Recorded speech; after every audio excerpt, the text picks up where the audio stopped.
Hello and welcome to the Homeschool Oklahoma podcast. I'm your host, Jonathan Bartlett, and today we are going to be talking about what's happening in this year's legislative session regarding homeschooling. Okay, but first, I wanted to let you know that ticket sales are open for our upcoming Leadership Summit. So that's going to be held October 23rd through 24th this year in Edmond. Now, I know it's early, but we are doing a BOGO, buy one, get one free. So if you wanted to bring a friend to this, now is the time to take advantage of that. Also, if you wanted to go as well as gift a ticket to the leader of your co-op, this is the perfect opportunity. So this year is going to be amazing. We've got Zan Tyler coming, and if you haven't heard her speak, I highly suggest you give her a listen. And the Leadership Summit isn't just about listening, it's actually a two-way street. So bring not only your questions, but also your ideas and experiences. What worked this year? What didn't? Oklahoma is the best state ever for homeschooling, and sharing our successes and failures will help us all grow stronger. So register for the summit today, bring your co-op leadership, and let's continue to make Oklahoma the leader in homeschooling across the nation. So you can register for that at homeschooloklahoma.org. If you don't want to type all that out, you can just do hsok.org and it'll redirect you right there. So, that being said, today's topic, we're going to talk about legislation and how the legislative session is doing. But before we talk about specific bills, I want to talk about our general approach to education. So, we've had tremendous growth in home education over the last several years. We've had an increase in public understanding. We no longer have to explain ourselves as being homeschoolers. It's no longer this weird thing that nobody is familiar with. We've got broad support. People recognize that homeschooling is a valid way of schooling. And homeschooling families in our state are hardly ever subjected to unnecessary intrusion. We don't have to worry about CPS being called. We don't have to worry about all sorts of things that used to be commonplace in homeschooling. And we're very thankful for that. But the growing support has come with a trend that concerns us. And that's the push to offer homeschoolers government-funded benefits. Okay? So homeschooling itself has always depended on freedom from government control. So that freedom is best preserved when we don't ask others to fund our choices. So at its core, homeschooling exists to create space outside the government system. Space where families can educate their children according to their convictions. So that freedom rests on an important principle. So we don't compel our neighbors to fund decisions that their consciences may not share. All right, so we're doing this out of our own pocketbook. We're not asking anyone else for money to do that. And for that reason, Homeschool Oklahoma opposes government benefits tied to homeschooling. We're not seeking vouchers, rebates, tax credits, special carve-outs. When we choose to homeschool, if we're choosing a different path, it's not only not necessary, it's not even just to ask others to fund it. Because of that, we are against any bills that give homeschoolers special benefits. We're just straight up against it. We don't want funding. We don't want vouchers. We don't want tax credits. But at the same time, we also oppose discrimination against homeschoolers. So we're confident in the outcomes of home education. And we think that if we want equal access to opportunities. And when we have those, homeschooling graduates consistently demonstrate their ability to thrive. So our goal is fairness, not favoritism. So, for decades, homeschoolers in Oklahoma have worked toward a very simple policy objective: to be left alone. So every year we have Capitol Day, and I'm sure a lot of you have been to Capitol Day. And we go to the Capitol, we bring cookies, and we have two goals in mind. We basically tell people, we tell our legislators, we say, thank you for your service. And then we say, please pretend we don't exist. We just want them to forget about us. We don't want anything from them. We don't want them to mention us. We don't want to be in their policies. We want to thank them for keeping us free and then never mention us again. That's our policy goal. It's not flippant. It represents a deeply held conviction, and that is that any legislation that defines homeschooling invites future restriction. We don't want government control, and therefore we just want the government to stay out of it. So if you have a defined benefit that is tied to the word homeschooling or anything around that, then that just gives the legislature an opportunity to define what that means and therefore limit you. All right. So for decades, Oklahoma families have relied on the state's constitution because it has a simple provision for education by other means. And this is a protection that has never required legislative definition for it to be effective.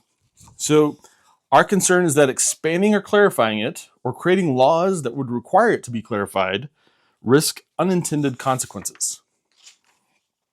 So, this has led to a bit of a problem because legislators oftentimes struggle to achieve fairness without singling out homeschoolers. So, the problem is that if we're mentioned by name, if they call us out and say, hey, don't discriminate against these people. So even if you say, hey, we're not even going to discriminate against people who educate by other means, and just use the constitutional wording. What this does is this creates legislative surface that can be used to regulate how we educate our children. So whatever it is, anytime you do this, you're creating a lever that future legislators can use to further define what we're allowed to do and what we're not. So what have we done this session? Okay, so this session, Homeschool Oklahoma has worked alongside legislators to develop a better approach.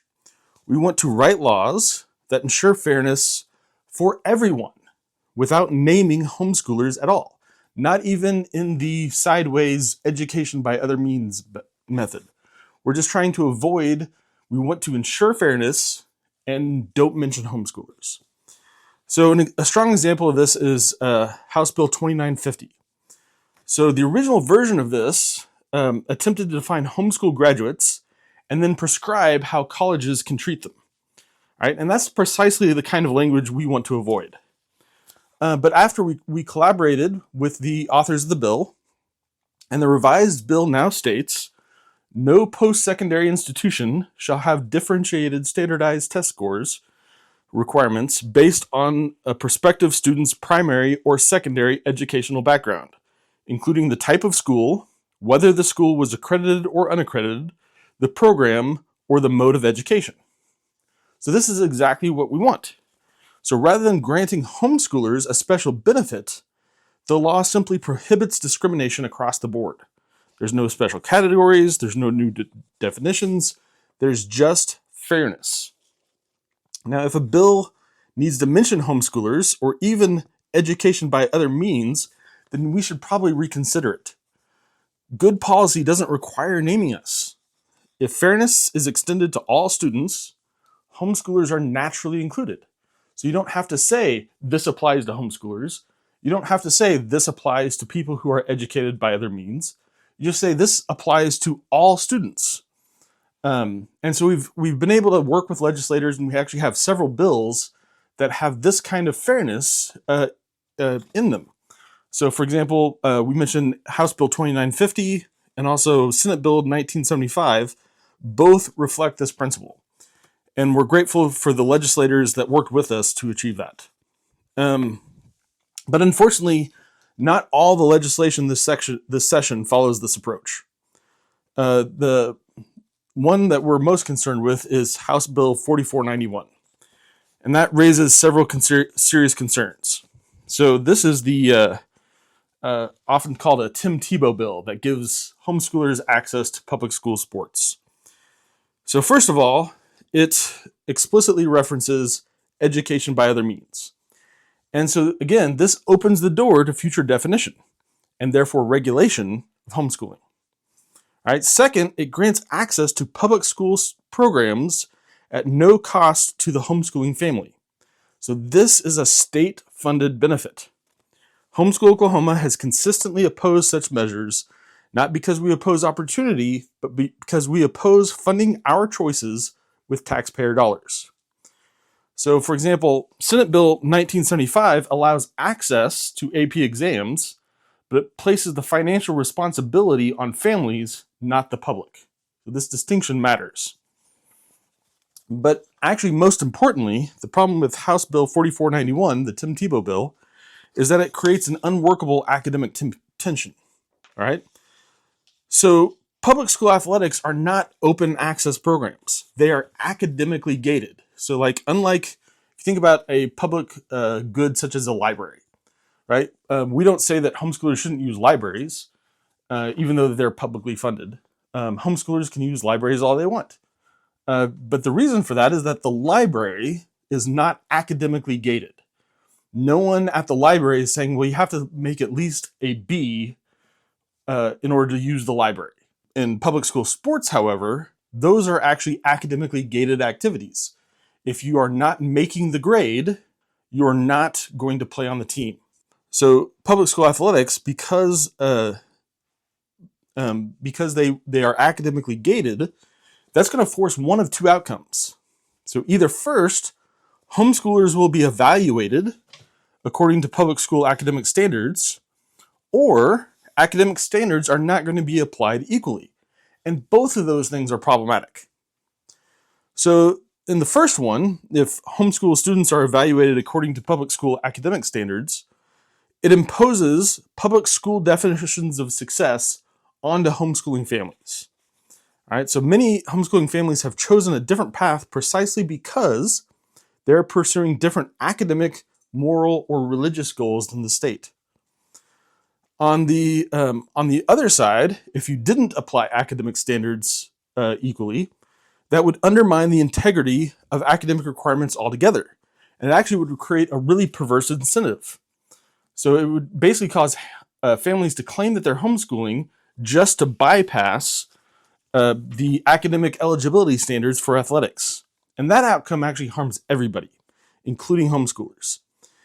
It risks reviving outdated suspicions about educational neglect and invites increased scrutiny and regulation on everyone. So, Homeschool Oklahoma itself, we're encouraged by the number of legislators who are working with us to craft thoughtful, principled legislation. So we will continue to advocate for laws that ensure equal opportunity, that avoid special benefits, and we will protect freedom from government control, and we will preserve the simplicity of the current system under the constitutional provision of education by other means. And this includes not using the phrase in legislation in ways that could invite regulation. So homeschooling families, we're not asking the state to support our choices. We're not asking our neighbor to fund our choices. We're simply asking the state not to penalize them. So that's our general policy goals for legislation, and especially our focus on this legislative session. We've been focused on kind of helping to train legislators to frame things in terms of fairness and not in terms of special favors. We don't, as homeschoolers, we don't want special favors. We don't want to create a system that gives the government more surface and more opportunity and more legitimacy to increase regulation of homeschoolers. So having said that, let's go through some of our the legislation that we're tracking. Let's talk about how it's going. So to begin with, let's talk about the Tim Tebow bill. That's House Bill 4491, and Homeschool Oklahoma is opposed to this. And so we've talked to our legislators, especially on the education committees, and we've let them know our concerns about this. And I've had some pushback, though, that Tim Tebow type bills work in other states. And what I've pointed out is that Tim Tebow bills work in some states precisely because homeschoolers in those states don't have the freedoms that they do in Oklahoma. So in other states, if you're not in Oklahoma, then there's usually a lot of hoops you have to jump through. And so you already have to comply with state mandates of all sorts. And so there are already tools in place to do comparisons between homeschool and regular school students. And so homeschoolers are already forced to submit to the compliance hierarchy of the state.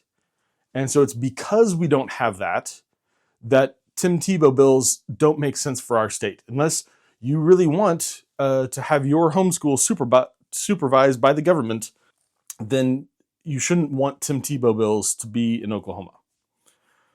So, and I made that argument. So the Tim Tebow bill passed the House, but it stalled in the Senate, and I think it's largely because we've made that argument to the Senate Education Committee, and I think they understood the implications and why that's problematic. So that's House Bill 4491. As I said, it passed the House. It went to the Senate, but it's basically been stalled in the Senate and looks like it is not going to pass the Senate. And so we're very thankful about that. So the next bill is the bills to repeal the tax credit.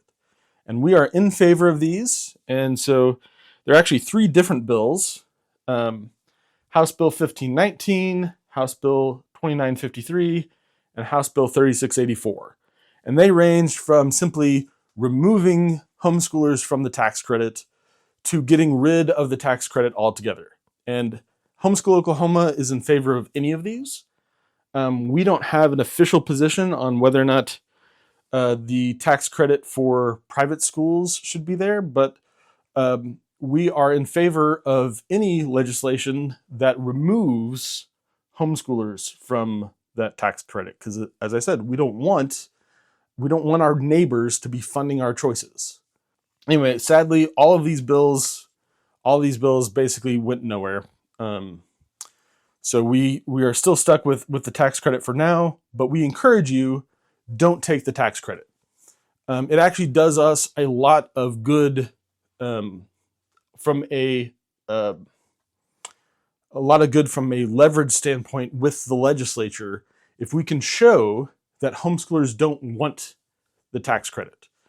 And we actually have a article on our website you can look for. It's called "Homeschoolers Don't Want the Option of Free Money." And so I suggest you take a look at it, give it a read.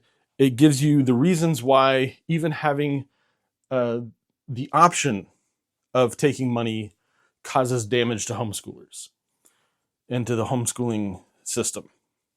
So anyway, our attempt to repeal the tax credit did not work. We're not really expecting it to.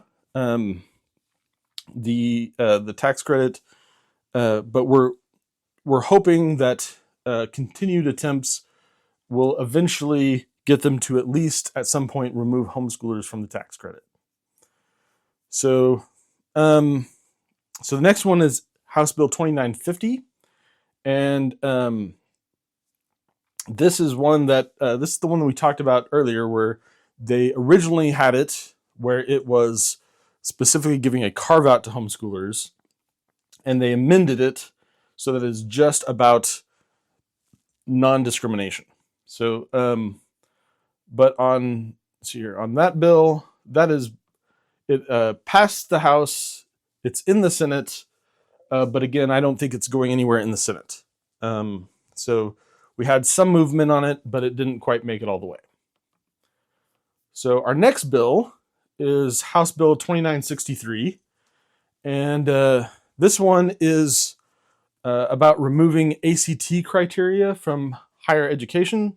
And we're basically against that because higher education institutions do need a way to measure people coming in. And if we don't want to be measured in other ways by the state, we need to allow the higher ed institutions to measure us via the ACT. So that bill didn't go anywhere, and so we're grateful for that.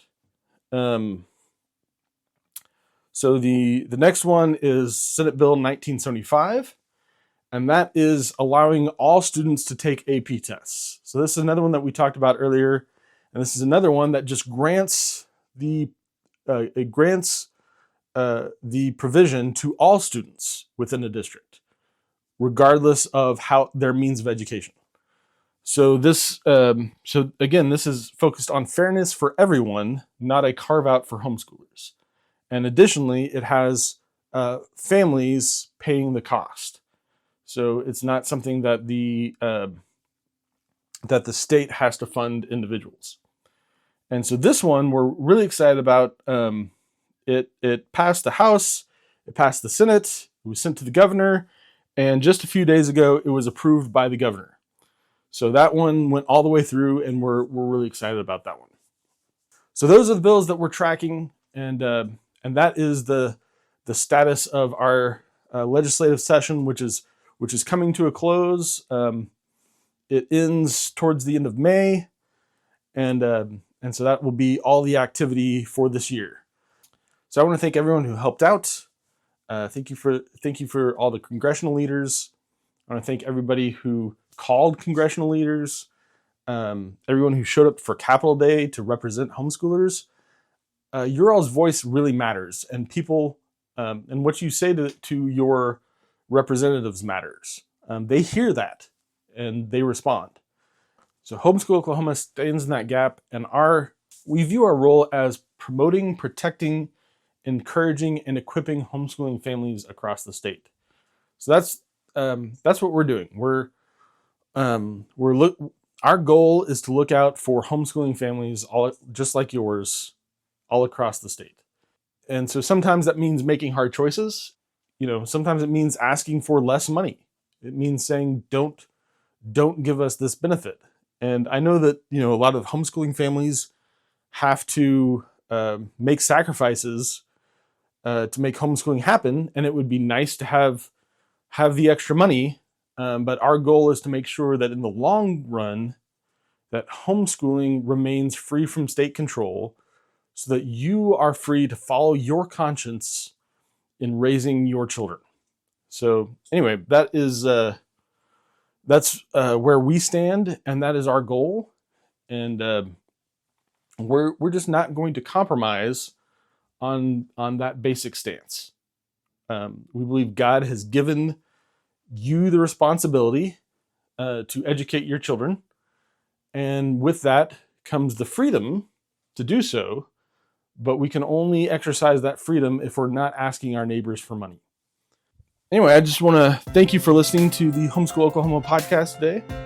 Homeschool Oklahoma is an organization dedicated to promoting, protecting, encouraging, and equipping homeschooling families across the state. If you haven't already, please sign up for our newsletter at hsok.org. And if you would like to further help our cause in maintaining homeschooling freedoms in Oklahoma, we hope that you will consider joining with a paid membership as well. And don't forget, our leadership conference is coming up, so buy tickets today. Thank you for listening.